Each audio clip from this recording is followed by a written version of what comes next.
Selamat pagi, salam sejahtera bagi kita semua.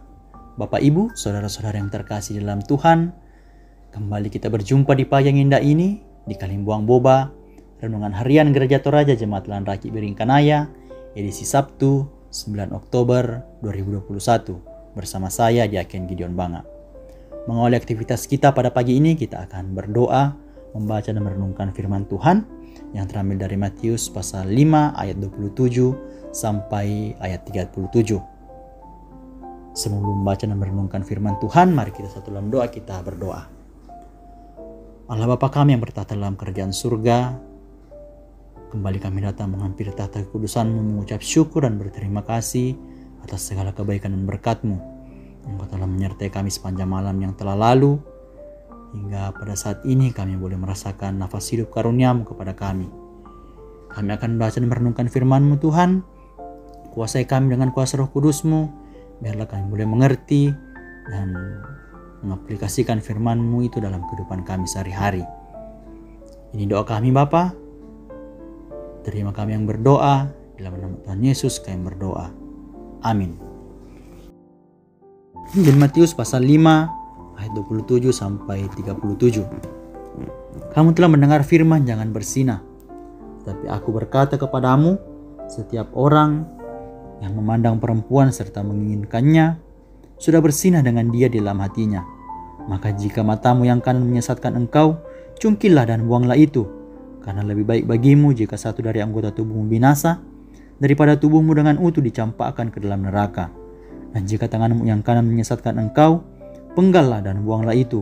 Karena lebih baik bagimu jika satu dari anggota tubuhmu binasa, daripada tubuhmu dengan utuh masuk neraka. Telah difirmankan juga, siapa yang menceraikan istrinya harus memberi surat cerai kepadanya. Tetapi aku berkata kepadamu, setiap orang yang menceraikan istrinya kecuali karena zina, ia menjadikan istrinya berzina. Dan siapa yang kawin dengan perempuan yang diceraikan, ia berbuat zina.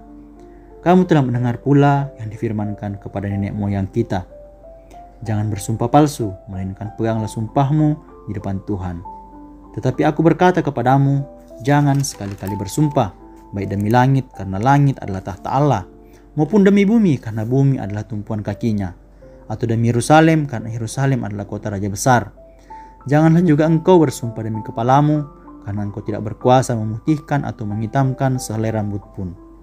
Jika ya, hendaklah kamu katakan ya. Jika tidak, hendaklah kamu katakan tidak. Apa yang lebih daripada itu berasal dari si jahat. Demikian firman Tuhan.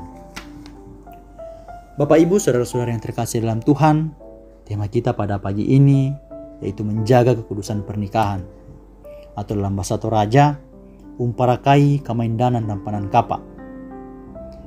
Orang-orang sering berkata, menikahlah jika engkau sudah siap.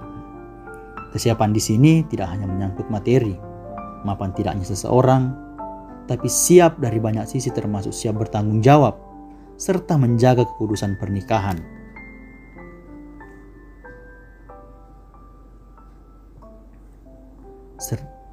Dan menjaga diri untuk tidak melakukan hal yang dapat menodai kudusnya pernikahan itu. Salah satu hal yang bisa merusak kudusnya pernikahan ialah zina.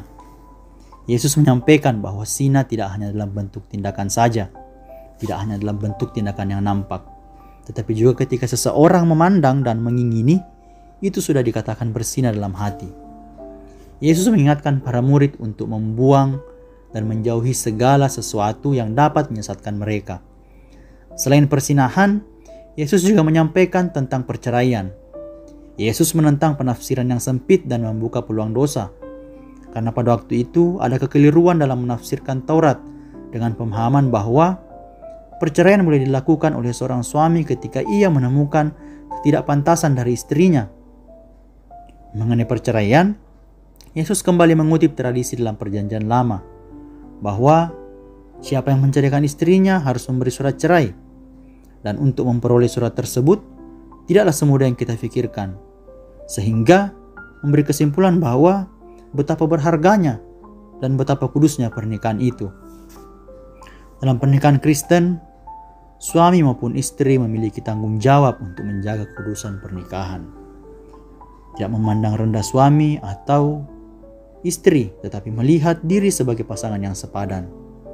Sebab pernikahan bukan hanya sekedar ikatan suami istri, tetapi sebagai sarana untuk menyatakan cinta kasih kita kepada Allah, untuk menyatakan cinta kasih Allah kepada sesama. Jadi firman Tuhan pada pagi ini mengajak kita untuk tetap menjaga kekudusan kehidupan dan menjaga kekudusan pernikahan. Terpujilah Tuhan. Mari kita satu dalam doa, kita berdoa. Kami mengucap syukur Bapa atas segala berkat dan kebaikan-Mu kepada kami. Kami boleh membaca dan merenungkan firman-Mu. Biarlah firman-Mu senantiasa tertanam dalam hati dan kehidupan kami. Biarlah kami boleh senantiasa menjaga kekudusan hidup kami. Biarlah kami boleh senantiasa menjaga kekudusan pernikahan kami. Dan biarlah Tuhan yang senantiasa menopang kami, menuntun kami dalam melakoni setiap juang hidup kami. Sertai kami Tuhan dalam aktivitas kami sepanjang hari ini. Dan biarlah apa yang kami lakukan senantiasa berkenan di hadapan-Mu dan boleh membawa kemuliaan bagi nama-Mu. Ini doa kami Bapa. Sambut dan terima doa kami dalam nama Tuhan Yesus kami berdoa. Amin.